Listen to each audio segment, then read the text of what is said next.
Thermodynamics के पहले law को जानते हैं, जिसे law of conservation of energy भी कहा जाता है। यह कहता है कि energy can neither be created nor be destroyed, it can only be transferred to another form of energy. इसका मतलब है एनर्जी ना तो बनाई जा सकती है और ना नष्ट की जा सकती है। इसे सिर्फ एक एनर्जी टाइप से दूसरे एनर्जी टाइप में कन्वर्ट किया जा सकता है और हर सिस्टम उसी तरीके से काम करती है। इलेक्ट्रिक व्हीकल के मामले में भी यही काम करता है और हम उसी तरह से इलेक्ट्रिक व्हीकल के बारे में जानेंगे। तो अपनी कुर्सी की पेटी बांध लीजिए और हम शुरू करते हैं। इलेक्ट्रिक व्हीकल में 3 सबसे जरूरी सिस्टम्स होती है जिनका रोल बहुत इंपॉर्टेंट होता है, जो है मोटर्स, मोटर कंट्रोलर्स और बैटरीज। लेकिन इनके अलावा हमारे पास है electric vehicle charger, battery management system और ऑक्सिलरी सिस्टम्स जो कंट्रोल यूनिट को पावर करता है। हम हर एक सिस्टम को एक एक करके जानेंगे और उनका इंपॉर्टेंस देखेंगे। सबसे पहले हम मोटर के साथ शुरुआत करेंगे। अगर हम इलेक्ट्रिक व्हीकल्स के बारे में सोच रहे हैं तो एक बेसिक और सबसे इंपॉर्टेंट जरूरत यह है कि ये एटलीस्ट चलनी चाहिए, नहीं? ऐसा करने के लिए हमें मैकेनिकल एनर्जी की जरूरत है जो व्हीकल के व्हील्स को घुमाएगा। इलेक्ट्रिक व्हीकल में ये काम मोटर्स से किया जाता है। बेसिकली एक मोटर इलेक्ट्रिकल एनर्जी को मैकेनिकल एनर्जी में कन्वर्ट करता है। तो मोटर को इलेक्ट्रिक एनर्जी सप्लाई की जाती है और ये एनर्जी रोटर को घुमाकर इसे मैकेनिकल एनर्जी में कन्वर्ट करता है और ड्राइव ट्रेन की मदद से हम इस मोशन को व्हील्स तक पहुंचाते हैं और ये व्हीकल आगे बढ़ती है। मोटर्स या तो डीसी या एसी सप्लाई पर काम करती है। एसी और डीसी मोटर दोनों के अलग अलग फायदे और टाइप्स है और इन्हें जानना बहुत जरूरी है और इसलिए हमें एसी और डीसी मोटर्स को कंपेयर करने की जरूरत है। हम अभी के लिए ये टॉपिक छोड़ रहे हैं, डोंट वरी, हम आगे के वीडियोस में ये सारे टॉपिक्स कवर करेंगे। ओके, बस मोटर चलाना सब कुछ नहीं होता, इसे कंट्रोल करना भी बहुत जरूरी है। बस सप्लाई दो और हो गया, ऐसा नहीं है। हमें मोटर के स्पीड और पावर दोनों को कंट्रोल करना पॉसिबल होना चाहिए, जिसे हम अपने रिक्वायरमेंट के अनुसार बदल सकते हैं। अब इन चीजों को कंट्रोल करने के लिए मोटर कंट्रोलर या मोटर ड्राइवर का यूज किया जाता है, जहां हम अलग अलग पावर इलेक्ट्रॉनिक्स टोपोलॉजीज का इस्तेमाल करते हैं। आपने रीजनरेटिव ब्रेकिंग के बारे में सुना होगा। रीजनरेटिव ब्रेकिंग में व्हील्स की काइनेटिक एनर्जी को इलेक्ट्रिकल एनर्जी में कन्वर्ट किया जाता है और उस एनर्जी को बैटरी चार्जिंग के लिए वापस दिया जाता है। इस मामले में मोटर एक जनरेटर के रूप में काम करता है जो एसी पावर जनरेट करता है और मोटर कंट्रोलर इसे डीसी पावर में कन्वर्ट करके बैटरी को देता है। आसान भाषा में कहे तो एसी मोटर को चलाने के लिए डीसी पावर को एसी में कन्वर्ट किया जाता है और यही मोटर कंट्रोलर बैटरी को चार्ज करने के लिए एसी पावर को डीसी पावर में कन्वर्ट करता है। तो मोटर कंट्रोलर एक बाय डायरेक्शनल कन्वर्टर का काम करता है। ये मोटर कंट्रोलर के सभी एडवांटेजेस में से एक है। अब हमें इस मोटर को चलाने के लिए एनर्जी की जरूरत है। इसके लिए हमें एक एनर्जी स्टोरेज डिवाइस की जरूरत है और हम इसके लिए एक बैटरी का इस्तेमाल करते हैं जो डीसी पावर को स्टोर करता है और वो एनर्जी इलेक्ट्रिसिटी के रूप में है जो हमें ग्रिड से मिली जाती है।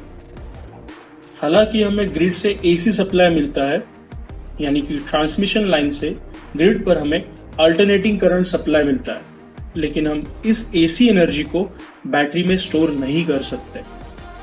यहाँ पर हमें इलेक्ट्रिक व्हीकल चार्जर की जरूरत पड़ती है। इस चार्जर का काम एसी पावर को डीसी पावर में कन्वर्ट करना होता है और इस डीसी पावर को हम इलेक्ट्रिक व्हीकल के बैटरी में स्टोर कर सकते हैं। ये चार्जर्स 2 तरीके के होते हैं, एक ऑनबोर्ड चार्जर और दूसरा ऑफबोर्ड चार्जर।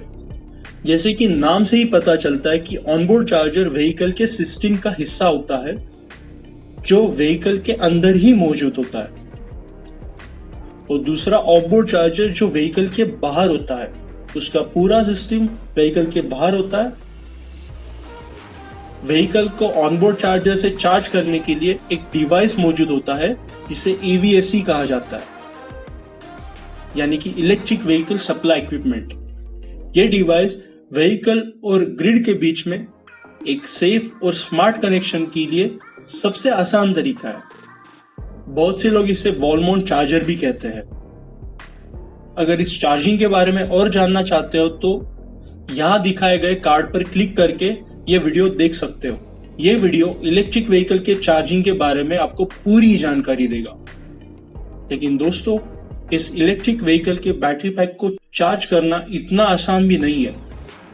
अगर हमें बैटरी को एफिशिएंटली चार्ज करना है तो हमें बैटरी के स्टेट ऑफ चार्ज और स्टेट ऑफ हेल्थ को बार बार मॉनिटर करना पड़ता है, ताकि बैटरी पैक ओवरचार्ज या डीप डिस्चार्ज होकर डैमेज ना हो। यह बैटरी पैक छोटे लिथियम आयन सेल से बनाया जाता है, जिसे व्हीकल की वोल्टेज और एम्पेयर आवर रिक्वायरमेंट होगी उसी तरीके से पैरेलल और सीरीज कॉम्बिनेशन में कनेक्ट किया जाता है। और इस बैटरी को बार बार मॉनिटर करने के लिए बैटरी मैनेजमेंट सिस्टम की जरूरत होती है। बैटरी मैनेजमेंट सिस्टम, जिसे BMS भी कहा जाता है, वो चार्जर के साथ कम्युनिकेट करता है और बैटरी के स्टेट ऑफ चार्ज के अनुसार चार्जर को लगने वाली इंफॉर्मेशन प्रोवाइड करता है, जिससे कि चार्जर बैटरी को अच्छी तरीके से एफिशिएंटली चार्ज कर सके। जब बैटरी पैक को DC फास्ट चार्जर से चार्ज किया जाता है या फिर जब व्हीकल अपने पीक पावर पर चल रही होती है, तब बैटरी पैक पर बहुत लोड आता है। इस लोड की वजह से हीट जनरेट होती है और इस हीट की वजह से बैटरी पैक में आग भी लग सकती है। इसलिए ऐसे प्रॉब्लम से बचने के लिए बैटरी पैक में थर्मल मैनेजमेंट की बहुत जरूरत होती है, और यह थर्मल मैनेजमेंट का काम भी BMS ही करता है। खैर, हम 21वीं सदी में रहते हैं, जहां ऑटोमोटिव इंडस्ट्री में सेफ्टी और कंफर्ट बहुत जरूरी चीजें हैं, और ऑक्सिलरी सिस्टम इसी के लिए होता है, जो 12 वोल्ट DC पर काम करता है। इसलिए इन ऑक्सिलरी सिस्टम्स को सप्लाई देने के लिए DC to DC converter use किया जाता है, जो हाई वोल्टेज लेवल को 12 वोल्ट में कन्वर्ट करने के लिए इलेक्ट्रिक व्हीकल में यूज किया जाता है। हालांकि यह ऑक्सिलरी सिस्टम पेट्रोल व्हीकल्स में भी मौजूद होता है, जो अल्टरनेटर से पावर किया जाता है। इस ऑक्सिलरी सिस्टम में व्हीकल कंट्रोल यूनिट होता है, जो पावर ट्रेन में मौजूद सभी सिस्टम को मॉनिटर करता है। बेसिकली ये यूनिट पूरे व्हीकल की ब्रेन के रूप में काम करता है, और अगर व्हीकल में कुछ प्रॉब्लम आती है, ये इसे डायग्नोस करने में भी मदद करता है। अगला है बॉडी कंट्रोल मॉड्यूल। ये यूनिट सारी बेसिक सिस्टम्स जैसे electronic control Windows, sound systems, air conditioning system, headlights और इंटरनल लाइट्स, एयरबैग्स और ABS कंट्रोल और ऐसी बहुत सी चीजों का ध्यान रखता है। तो इस पूरे व्हीकल में हमने एनर्जी कन्वर्जन के अलावा कुछ भी नहीं देखा, और इलेक्ट्रिक व्हीकल का पावर ट्रेन पूरी तरीके से ऐसे ही काम करता है।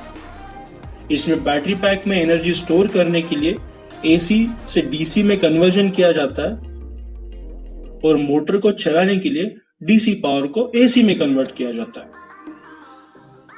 इलेक्ट्रिक व्हीकल के पावर ट्रेन को समझने के लिए पावर इलेक्ट्रॉनिक डिवाइसेस और उनके सिस्टम को समझना बहुत जरूरी है। इसलिए हमें यह देखना होगा कि ये सारी सिस्टम के अंदर क्या है और वे कैसे काम करती है और उन्हें कैसे कंट्रोल किया जाता है। हम इलेक्ट्रिक व्हीकल में मौजूद हर एक पावर ट्रेन सिस्टम को एक एक करके देखेंगे, साथ में BMS और ऑक्सिलरी सिस्टम के बारे में भी समझेंगे। तो मुझे ऐसा लगता है कि आपको इलेक्ट्रिक व्हीकल और उसके अंदर मौजूद सारे सिस्टम के बारे में बेसिक जानकारी तो मिल चुकी होगी। इलेक्ट्रिक व्हीकल्स के बारे में पूरी जानकारी के लिए इस चैनल को सब्सक्राइब कीजिए। यदि आपको कोई डाउट है तो नीचे कमेंट सेक्शन में भी पूछ सकते हैं। और finally, thank you so much for watching.